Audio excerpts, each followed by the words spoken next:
માનવતા હજુ જીવંત છે. કહેવાય છે કે જેનું કોઈ નથી હોતું તેનો ભગવાન હોય છે.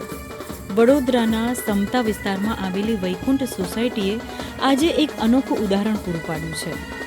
માતા પિતાની છત્રછાયા ગુમાવનાર દીકરી દિશાના લગ્નમાં આખી સોસાયટી એક પરિવાર બની ગઈ. પડોશીઓએ જ મામેરું ભર્યું અને દીકરીને ધામધૂમથી સાસરે વળાવી. ફોઈએ મા બની ઉછરી તો પાડોશીએ પરિવાર બની જવાબદારી નિભાવી. આ છે સાચી માનવતા.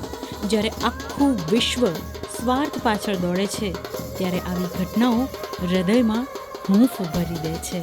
જેની મમ્મી પપ્પા નથી એવી દીકરી દિશાના લગ્ન ઉત્સવ ઉજવી રહ્યા છે. જે પેટે અમારી સોસાયટીના બધા છોકરાઓ અને વડીલોએ ભેગા થઈને મોસાળું કર્યું છે.